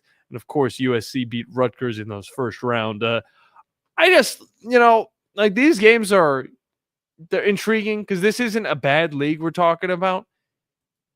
But I still don't think, I don't know. If you've been watching those games, let me know exactly how you feel about it, because I could not imagine them being as competitive or as full with the seats. Like all of that compared to the SEC. Even the Big 12, though, is also underway with their tournament, of course, as the bigger leagues are getting through their stuff. And we see Iowa State versus BYU. This is going to go down today. Colorado versus Houston, which is huge for Colorado. They've been able to get past TCU as well as West Virginia as I think the worst team in this conference. They're ranked 16th in that conference, so big time from them. They're facing off against one of the best teams in the country. John, you're losing me. You're losing me. Baylor is going to be facing off against Texas Tech, which, Joe, I don't know if you saw the video on Twitter. There was a manhole that was shooting out green fire left and right. And I was like, dude, there's some Teenage Mutant Ninja Turtle stuff going down under there. You're bringing me back. Yeah, there you go. You're getting my attention again. Kansas is faced off against Arizona to finish out that Thursday schedule that you may be experiencing today. But, of course, the real one's going to be that SEC schedule as we see who gets to face off against Auburn, Tennessee, Florida, and Alabama. And, Joe, it's time to make our predictions real quick. Wait, it is? Because Did we do this yesterday? We didn't. I tried. I told you. I thought that it was going. Wait, hold on. I can't even remember what I said yesterday because now I'm trying to double check to make sure. You said Missouri. That Missouri was going to make it to the semifinals. You were making a bold prediction. You weren't making the predictions of the games, which I wish we were able to do yesterday, but now I got a phone call. Yeah, no, and so I was sitting here thinking to myself, like, oh crap, I can't even remember what the prediction was that I was actually making with this was. And I love the chat. It's like, and Joe's gone. No, and here's the reason why, okay? Because if right now I were to give you and give you this opportunity, you remember how back in the 90s or even the early 2000s, it was, all right, so who's going to win the Masters? Would you take the field or would you take Tiger? Like you did that with Tiger Woods because he was so dominant that you were going to be bringing that up. It's like, look, you could take one or the other, and you actually had to sit there and think about the bet. And thinking about if you were going to accept taking the field with the Masters and saying that you believe that that somebody in the field was going to be the one that wins the green jacket, or you were going to take Tiger Woods. Like that was a legit conversation for everybody, including John that's a little bit younger. No, that was a conversation that was had in the 2000s. Okay. It really did happen. Now with the way the NCAA tournament is and the fact that the SEC may get 14 teams, it may get 14. All right, we're pretty sure they're going to get 13, but there might be 14.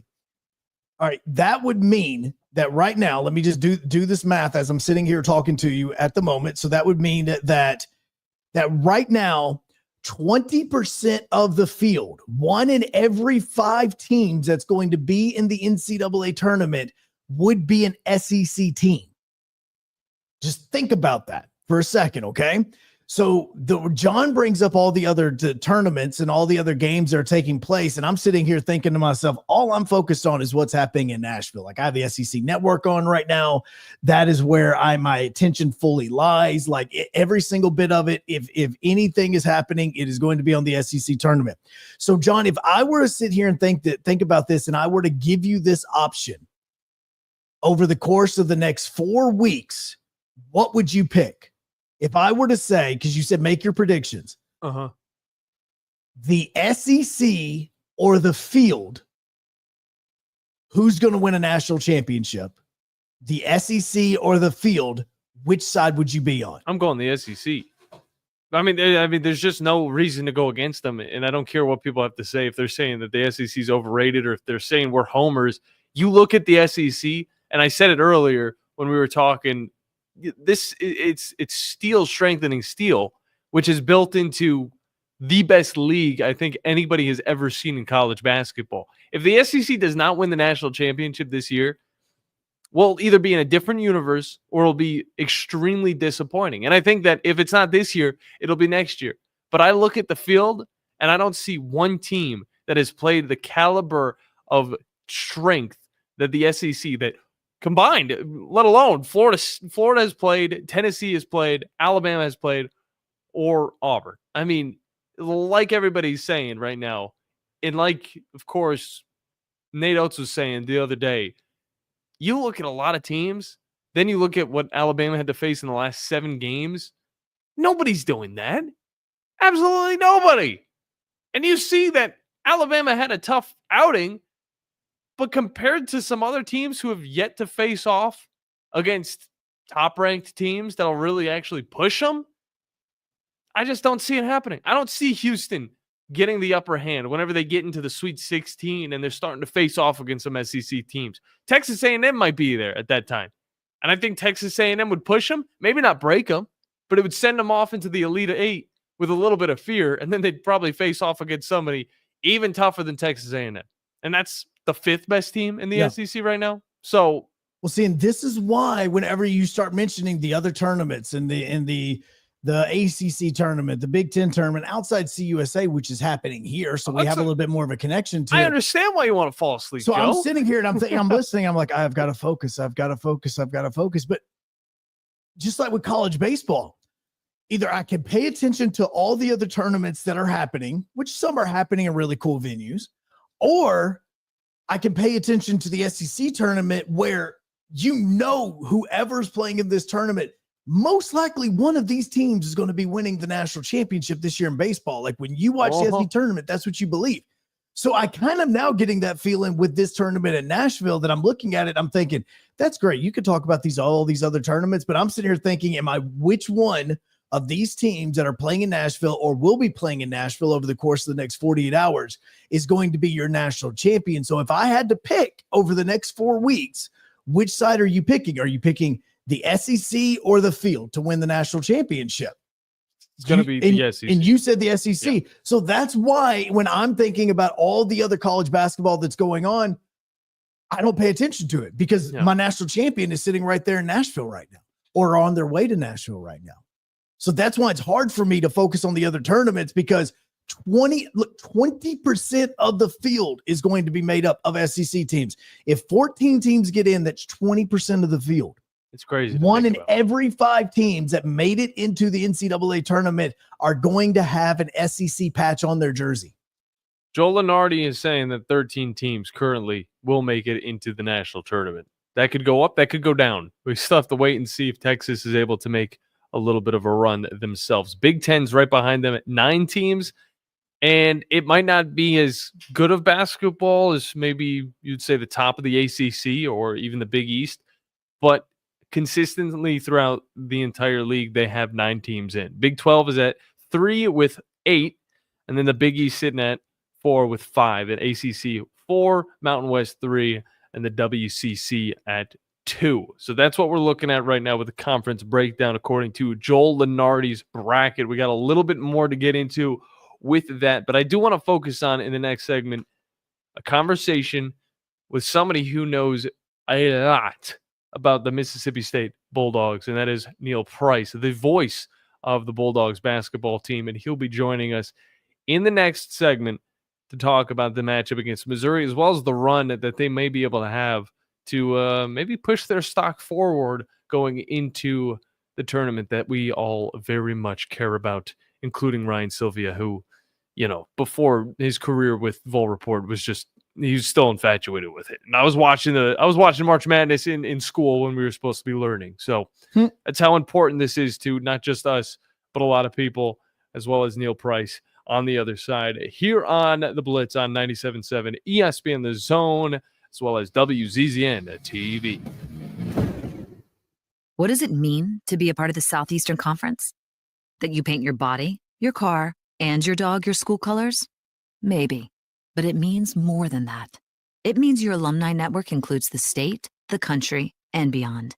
It means your school ring doubles as your resume. And yeah, you better believe it means more titles, like doctor, CEO, and your honor. Because this is the SEC. And here, it just means more. What does it mean to be part of the Southeastern Conference? That yours is the only conference with its own chant? Well, yes, but it means more than that. It means a study abroad program that might include reforestation in a mangrove swamp in Australia. It means finding your calling, your future spouse, your startup's co-founders, and of course, grilling tongs that play your fight song. This is the SEC, and here, it just means more. The company is Eagle Masonry and Insulation, but did you know they're also Eagle Landscaping and Dirt Work? Eagle can take care of all your landscaping needs, including irrigation, sod work, and planting, both plants and trees. On the dirt work side, Eagle can grade and build your pads, haul dirt in or out, and even do erosion control. Philip Love and his team can do it all for you. The website is the same, insulatewitheagle.com, as is the phone number, 256-755-1556. Give them a call and see what Eagle can do for you. Eagle saves you time. Eagle saves you money. Tom Luganville here for my friends at Woody Anderson Ford. Bobby White and his team take great pride in their service department, and you can see it the moment you walk into those beautiful new service lanes. And just like a championship team, they all work together to make sure your experience is second to none, whether you drive a Ford or not. Also, check out the gold certified pre-owned inventory at Woody Anderson Ford for great deals every day. Stop by and see them at Jordan and Sparkman or at Woody Anderson of Madison on Hughes Road, or visit WoodyAndersonFord.com. Hey, do you have heating and air issues as the springtime starts to roll around? Hey, there's just one name you need to know: Talent Heating and Air. Number one heating and air business right here in the Tennessee Valley. Yeah, we're locally based. If you call, you're going to get somebody based in Huntsville. Mentioned in spring earlier, we can actually do indoor air quality products, so we can help alleviate those allergy problems you're having in your house. All right, Thomas from Talent Heating and Air, give them the number that when they call, somebody live and local will pick up. That's 256-503-4490. And you can always head to the World Wide Web and find Talent Heating and Air, and you guys will still respond. That's talenthvac.com. If you don't want to talk to a person right away, you can fill out a form on there and get scheduled for a visit. That's Talent Heating and Air. They're live, they're local. It's Talent Heating and Air. AL certain number 21014. Specializing in simple and affordable rentals, McCurry Van and Car Rental can make sure you have just the right vehicle for your next family vacation, weekend getaway, or if you just need transportation while your vehicle is being repaired. McCurry carries Ford Transit vans and Mercedes Sprinter vans, trucks and work vans, and more. And they offer discounted rental rates for long-term rentals. Now with 4 locations: Athens, Muscle Shoals, Coleman, and Huntsville. Log on McCurryRentals.com to make your reservation now. That's McCurryRentals.com. Everything rides on tonight, even if I got I'ma go for it. Busy day on 97.7 ESPN The Zone, as well as our family of networks. Make sure that you are downloading the 97.7 ESPN The Zone app, because we have college basketball in the SEC tournament going all day long. Pregame for that starts at 11:45. Tip-off is going to be at noon between Arkansas and Ole Miss. And then also tonight at 7 o'clock, puck drops down in Birmingham for the Bulls and the Havoc, as John Abraham and myself are going to be on the call for that one, as we're about to head down to Birmingham once we wrap everything up over here. If you think we're busy, wait till you see about who we're about to talk to, because Neil Price is the voice of Mississippi State. And John, he's got basketball happening today at 6 o'clock. He's also the voice of the football team, which, spring day games and all that's going to be going on soon. And he also does a little bit of baseball as well. So he's also a busy man. No doubt about that. And we talked with Ryan earlier. He also has a lot of hats. But I mean, I feel like anybody who's in the industry in any type of way is probably extremely busy at this moment with all of the basketball that's going on, with the football season, of course, the spring season getting started, as well as the baseball season about to hit SEC play. And Neil joins us now. And I know you're extremely busy this week as well, but how are you doing today, man? I'm good. What I'm doing beats digging ditches. Oh, So, no complaints. Yeah, no complaints. Yeah. I have to think about that every single time. I'm like, oh man, I'm exhausted. But then it's like, but I get to talk for a living. Oh, that's pretty fine. That's pretty good. But either way, it was good to see yesterday, of course, Mississippi State, of course, getting the win against LSU in the first round. And I want to say, whenever I broke this game down prior to it happening, all I had to really say, was Josh Hubbard. And I felt like I was overhyping him a little bit without talking about the rest of the team. But at the end of the day, I mean, he had a phenomenal game against LSU. Just tell us a little bit more about his performance, as well as the guys around him that help him, provide so much for this team. Well, what we're finding out is that he likes playing against LSU. That's 3 games in his career, less than 2 seasons where he scored 20 or more against them and had a 30-point game against them earlier this year in the regular season. So I don't know what it is, but there's something there that over the course of these first 2 years, he's enjoyed playing against those guys. But he shot it well and shot it well early in that game last night. Saw a couple threes go through, gave him a lot of confidence, I think.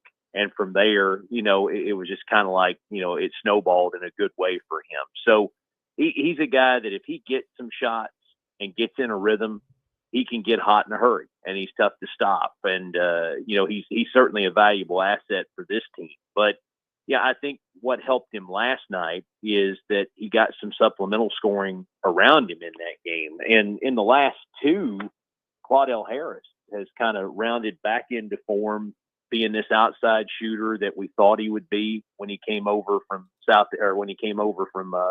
Boston College. And, he has 8 points last night, hits a couple threes in that game. Riley Kugel was good in the second half, gave him 8 points. And then up front, I think Keyshawn Murphy has kind of gone under the radar with a lot of people this year. He's from Birmingham. He's finally healthy for the first time in his career. And just night in and night out, when he comes in, you know what you're going to get. And he does it scoring. He does it hitting the boards. He's a good passer. So he impacts the game in a lot of different ways. And Sean Jones, Sean Jones was great last night. He's had a few games here down the stretch where he's been between, 6 and 9 points. And, they put him out there to play defense. But when you can get some scoring out of him, made 2 threes last night, and that's really not what he's known for. But when you can get that out of him too, you start to have some pieces now that take the pressure off of Josh, and it makes State a tougher team to guard. So I think that's all part of what led to a really wonderful performance by this team last night. And they're trying to find it on defense again. It's not been the same as it was the first 2 years Chris Jans was here, but last night was a step in the right direction on that.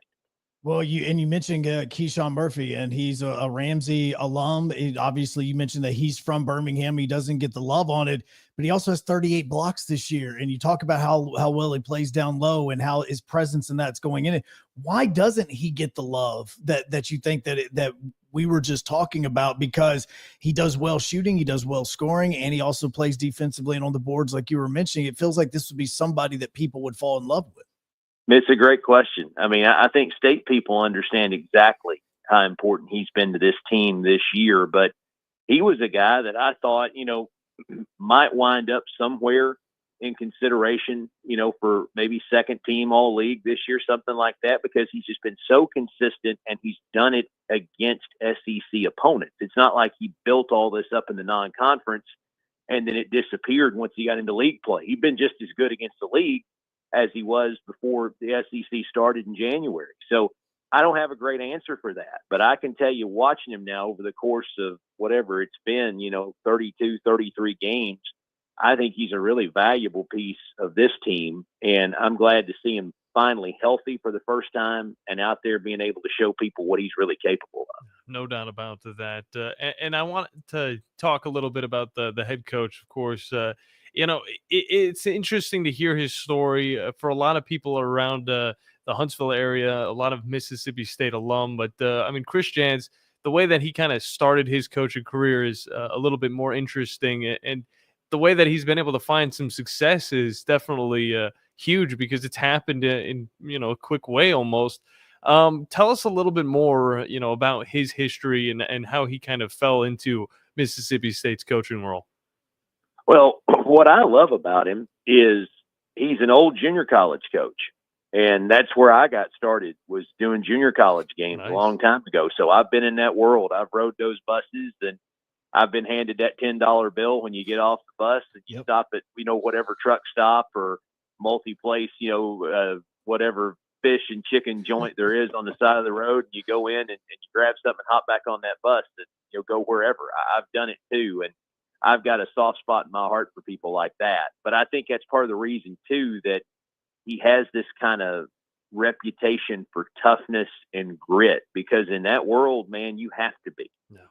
And he carried that to New Mexico State. he's been around some really good coaches as he worked his way up the ladder that he's taken a little bit of everything from in terms of building his own identity and philosophy. And I think part of the reason he can be successful in this current era of college athletics is because when you're a junior college coach or you're running a junior college program, your roster flips every year or 2 years, depending upon what kind of players you've got. Some get a chance to go play at Division I or Division II schools after a year if they're good enough. Some play both years and then move on. But he's had to deal with quick roster turns. And now we live in a world where there just aren't a whole lot of 3- and 4-year players on rosters anymore. So I think that having to evaluate on a yearly basis, having to be good in those evaluations because of the turnover rate, I think all those things have helped him find success quickly. And he did a good job here when he first got here 2 years ago of re-recruiting a lot of guys on this roster, including Cameron Matthews, who has been one of the best players in the history of State's program. All-time leader in games played, all-time leader in steals, top 5 in SEC history in steals. I mean, all defensive team guy, Swiss Army knife, whatever you want to call it.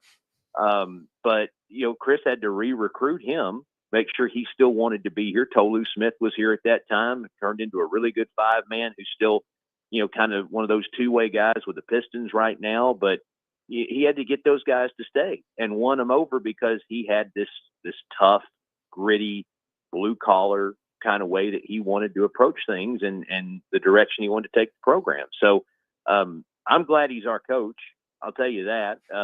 He's a great guy to work with. He works harder than anybody I've ever been around. I've never seen anyone who is constantly evaluating film, breaking down game plans.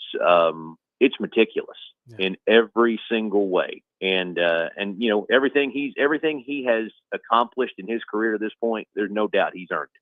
No doubt. Neil Price, voice of the Mississippi State Bulldogs, joins us talking a little bit about the run as well as the coach who is, getting into a national tournament is not new for him. Even when he was coming to, of course, Mississippi State, he already had 3 in his belt, but added 2, and now this year another big record for him, getting the top 14th, and that was the highest he's been in his entire career.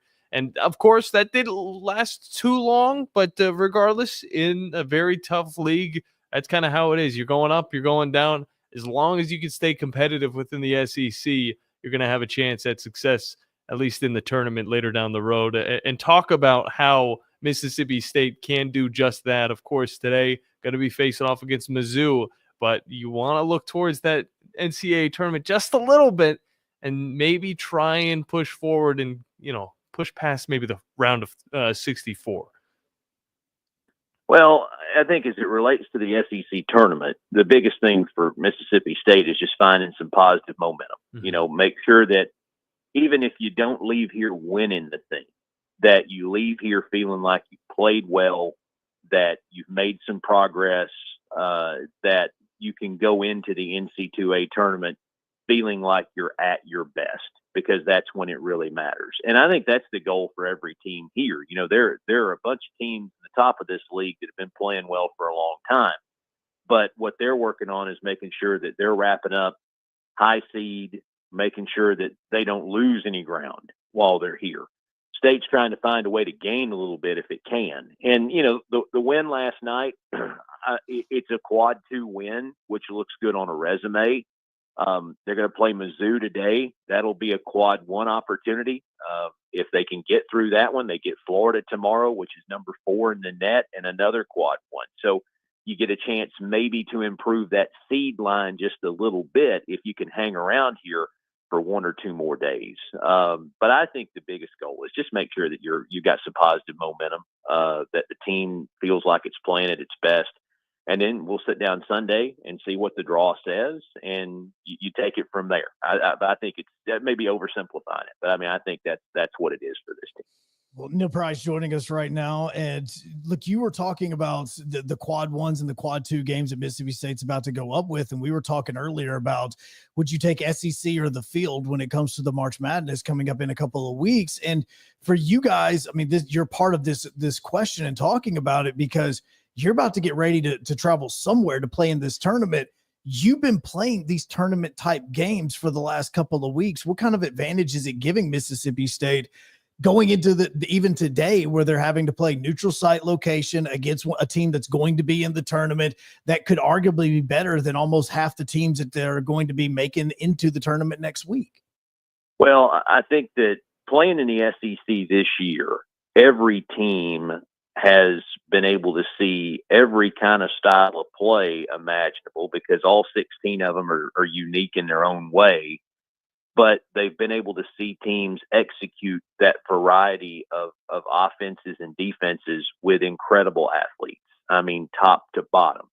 I don't know that they're going to face teams in the NC2A tournament that are going to have collections of athletes like the teams that everyone's had to play across the conference season.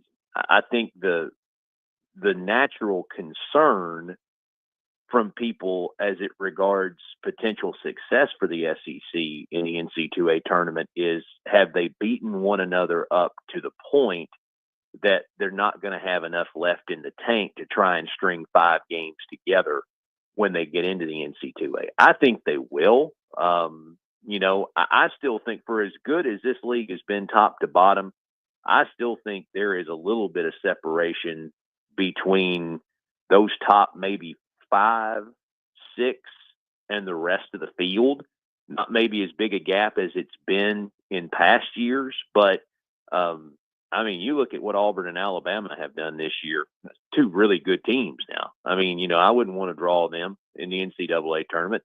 Tennessee may not have the offensive firepower that those 2 teams have, but man, they can defend and they guard and they make it tough on you. Florida is as good an offensive team as I have seen and sneaky good on defense. I don't know that they get enough credit for how they've played there. So there are just a lot of teams, and down at the bottom. Okay, so let's talk about Texas and Arkansas. Mm-hmm. Texas has got some real dudes now, and they were 6-10 when they left Starkville in league play, and I'm sitting here going, how? And Arkansas was 7-man rotation is on a tear right now. I don't think anybody really want to see them either. So, you kind of pick your poison, I think, with regard to the SEC and the NCAA tournament. But I think it's great that a bunch of teams are going to get in, and I think that a bunch of teams will have success. And I hope State is one of those that can finally break through and get to that second game or maybe even that second weekend, because it's been a long time since that's happened. Oh, no doubt about that. What do you have to do, if you are Mississippi State against the Mizzou team that's very fast on offense? Guard the three-point line. They didn't do a very good job of that when they played them on the 1st of February. Mizzou hit 15 threes. It's been an issue for State this year defensively against good three-point shooting teams, against teams that move the ball really well on offense. They just had a hard time making some of those long covers from end to end. They got to find a way to do that today. I'd be curious to see what Mizzou does. They struggled a little bit down the stretch. They played some really good teams at the end. They played at Vandy, tough place to win. Oklahoma was surging at the end. They lost the game there. And then they played Kentucky at home, and Kentucky's one of the best offensive teams in the league. So, I'll be curious to see how they respond, but they can score. No question about that. And State's got to find a way to keep them off that three-point line today. Neil Price, a voice of quite a bit over at Mississippi State. And one of those things that I heard you become a voice of is the baseball program. And SEC play starts tomorrow, Neil. Yeah, how are you managing that? Because you guys have Texas and Starkville tomorrow. So how are you going to pull that off if I'm going to say when Mississippi State has this win today? Well, Craig Way and I are both here. Craig, and if you think I'm busy, Craig Way does women's basketball, he does football, he does men's basketball and baseball at Texas. Oh, sweet. And and been doing it for a long time. And he and I joked. He said, I drove. Well, he did the women's tournament in Greenville, South Carolina, drove from the championship game to Nashville. And he said, I got a car. So worst case scenario, if both of us get knocked down on the same day and we get free by Friday, we'll just hop in the car together and ride to Starkville. We kind of laughed about that. So that might be something that actually happens. Who knows?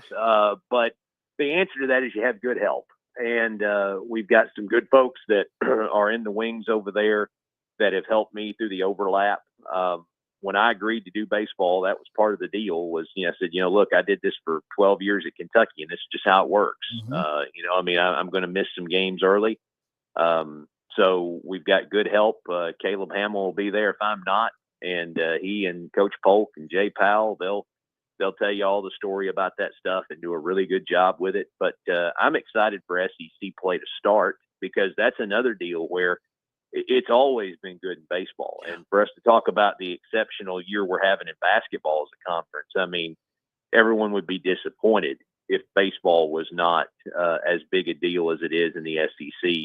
I remember being at Kentucky before Kentucky made the World Series, before the new ballpark, before all that stuff, how you would go to Starkville for a game or Baton Rouge or Fayetteville, Columbia, South Carolina, any of those places. And it was as big an atmosphere as I've ever seen. And now Tennessee's found it again. And, now you got A&M and Texas in the league who are both really good.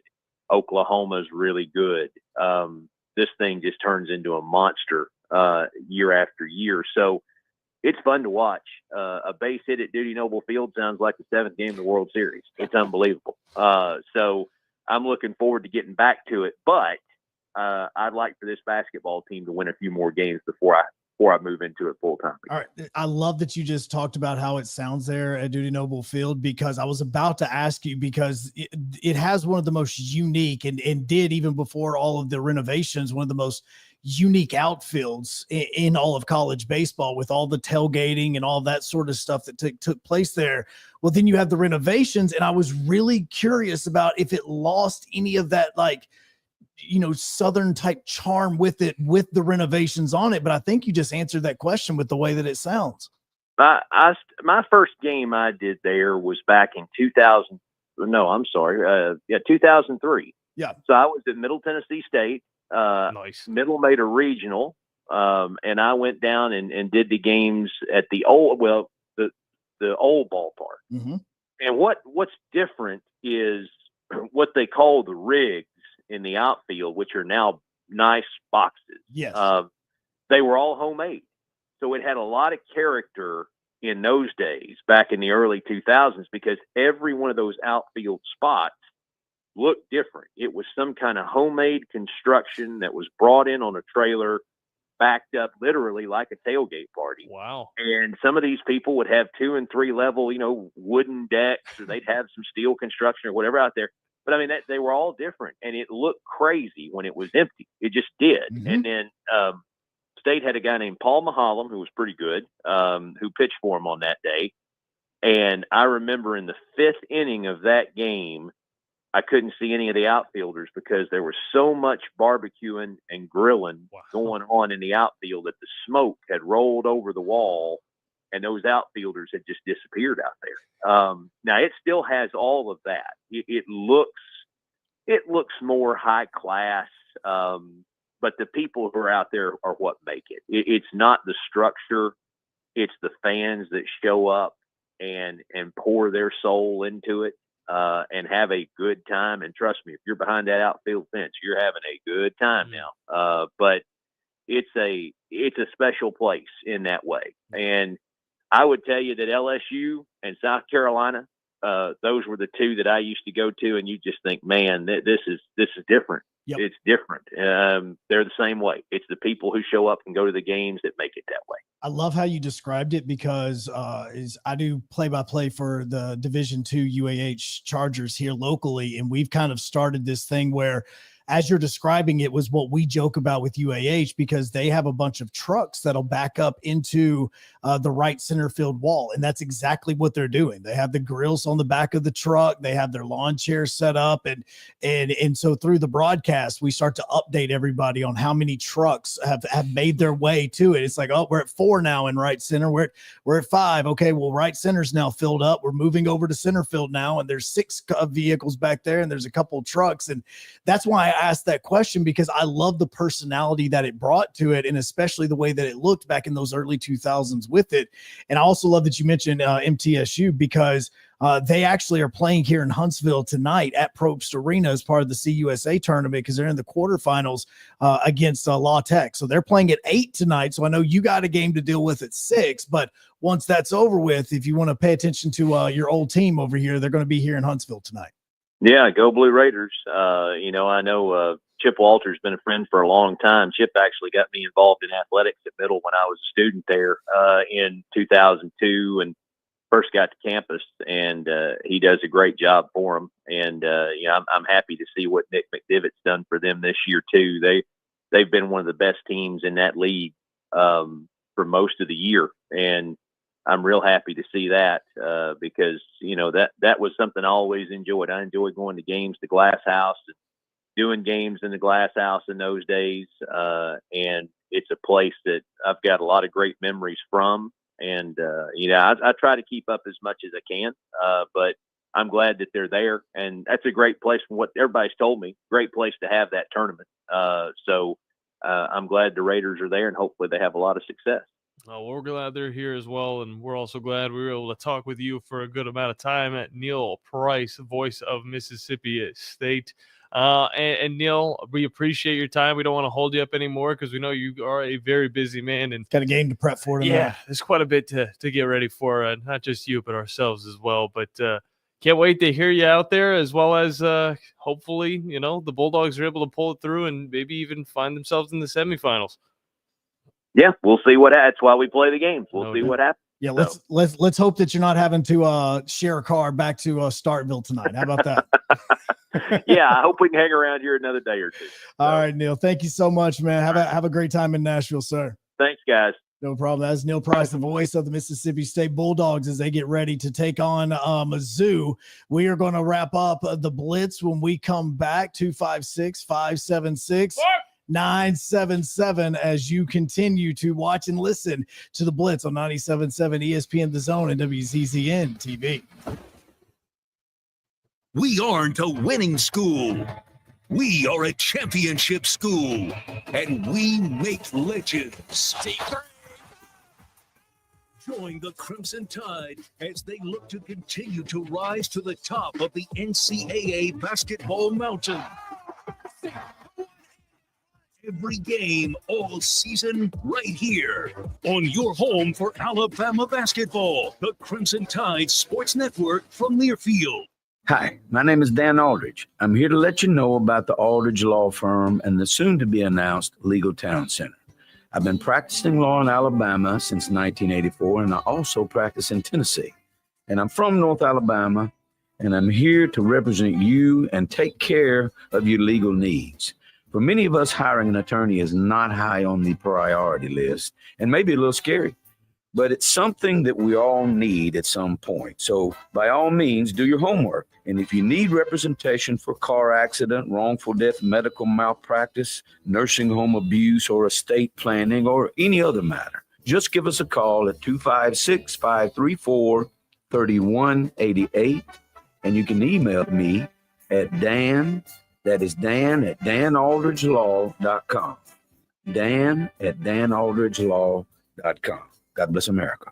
No representation is made that the quality of legal services to be performed is greater than the quality of legal services performed by other lawyers. I'm here with Vice President of Mortgage from Bank of Frank Ewing, John Kendall. And John, if you're hearing this commercial right now and you're thinking of getting a new house, boy, oh boy, do you guys have a deal. We do. It's a grant. $25,000 if you're a veteran, $20,000 if you're not a veteran. This can be used for closing costs, down payment. Very simple. All you have to do is give Bank of Frank Ewing a call at 256-507-9180. quote. And how long does this process take? Oh, it'll take just a few minutes, maybe 15, 30 minutes on the phone. We'll send you a link and you fill that out in your own time. We'll approve you. Who would not want $25,000 for a new house? John Kendall, give them the phone number and online address one more time. 256-507-9180 or at bankoffrankewing.com. It's Bank of Frank Ewing giving you $25,000 for a new house. Bank of Frank Ewing in Hazel Green is an FDIC insured bank as well as an equal housing lender. NMLS number 446707. By now, you know about Eagle Masonry and Insulation, and maybe you know that Eagle also does landscaping and dirt work. But how about after paint work? Shower doors, shelving, and mirrors, all taken care of by Eagle, the same Eagle that takes care of all your masonry, insulation, and landscaping needs. Eagle brings the same level of expertise to all these disciplines, and they're ready to provide you with a free quote. The website is the same, insulatewitheagle.com, as is the phone number, 256-755-1556. Give them a call and see what Eagle can do for you. Eagle saves you time. Eagle saves you money. Hi, this is Wes Neighbors. I'm here with Sam Fleming with Fleming Roofing and Restoration. Sam, tell the folks about Fleming Roofing and Restoration. Hey, Wes. Our company, Fleming Roofing and Restoration, specializes in commercial and residential roofing and repairs. I'm a fifth-generation Huntsvillian, and our family's been doing construction business in Huntsville area since 1965. Sam, what kind of roofs does Fleming Roofing and Restoration do? Our guys are skilled enough. We can come out and address any kind of leaks or issues you might have on your commercial, on your metal roofing, on your shingles. We can do anything, and we can offer you a solution to repair it or we can replace it. Well, you guys also do insurance restoration. Our staff has 10 plus years of experience as insurance adjusters, and we really do know the inside and out of the claims process at Fleming Roofing and Restoration. Check out Fleming Roofing and Restoration online at FlemingHSV.com, or you can call or text them at 256-651-9440. Hey, Wes, we show up. Forgiveness. Wow, what a word. What a gift. All of us have done things in our lives that we regret. All of us have done things that are disobedient. All of us have sinned and fallen short of the glory of God. Thank God for his forgiveness. Thank God that he separates our sins as far as the east is from the west and remembers them no more. Hey, I'm John Dees, pastor of Cross Point Church, smack dab across the street from the YMCA in Madison. Check us out at cpcfamily.org. Rocket City, for air that's cool and clean, contact Sensa Green Heating, Cooling, and Insulation. Get HVAC smart with Professor Green and the expert team at sensagreen.com. Now offering up to $1,500 off any new Bryant system. Whatever it takes, Sensa Green has Huntsville covered. Remember, folks, with innovative, sensible green solutions, contact Sensa Green Heating, Cooling, and Insulation. This will turn journalism on its ear. Watch our stream on WZZN TV on Twitch and YouTube. But you are the greatest hero in American history. We are 97.7 ESPN, The Zone.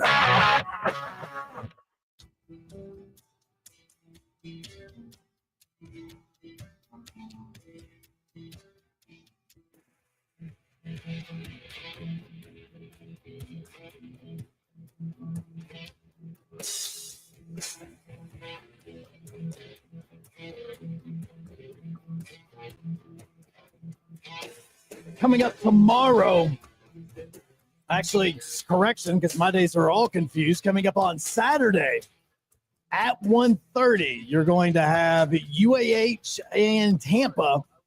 That is going to be the first of the games for the UAH Chargers in the first round matchup that they have down in Fort Lauderdale, as they are making their way to Nova right now, which is going to be the host site for the Chargers as they get ready for the tournament. The women are going to be in action tomorrow. And you click on that. I think John knows his mic is on. 3 different options. Yeah, your mic's on.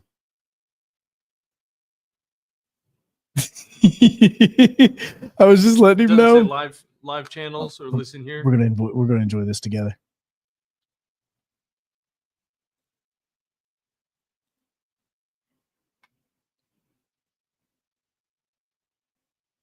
The only reason it's quiet right now is because I'm listening to John as he's taking a phone call right now, and it was so funny. Yeah, your mic's on. Your mic's off now. I didn't have his headset in. So tomorrow it is the women's game. They're going to be playing at noon, and they're going to be going up against Nova. And then on Saturday, it is going to be the UAH men down in Fort Lauderdale that's going to be taking on Tampa for their first round matchups. Now, we don't know who Alabama or Auburn are going to be playing just yet because we got to get through these games today. But that's going to get going here in the next hour, where it is going to be right out the gate, Arkansas and Ole Miss, then Texas A&M, Mississippi State, and Mizzou. And then the nightcap is going to be Oklahoma and Kentucky. John and myself are getting ready because we're going to be heading down to Birmingham here in just a little bit to get ready for Bulls and Havoc. As you're going to be able to listen to that on 97.7 ESPN The Zone's Havoc Zone, as well as watch it on Flow Hockey. And if you want to enjoy the party, go to Mars Music Hall. That is where they're going to be a viewing party for the game tonight. Puck drop is at 7:05. Oh, I can't wait for it. Sorry, I was on the phone for a very long time. I'm sorry, I Well, no, kept my mic up. We heard. All right, we'll be back tomorrow. Yeah, we were listening. Orthopedic group is growing to meet the needs of the patients in our community. The Orthopedic Center has long been the most trusted name in orthopedics in North Alabama. So as our area continues on the fast track, so does the need for premier orthopedic care anywhere and anytime you need it. TOC is proud to announce the opening of our new locations in Albertville and Hampton Cove, along with the grand opening of our newest office in Decatur. These clinics will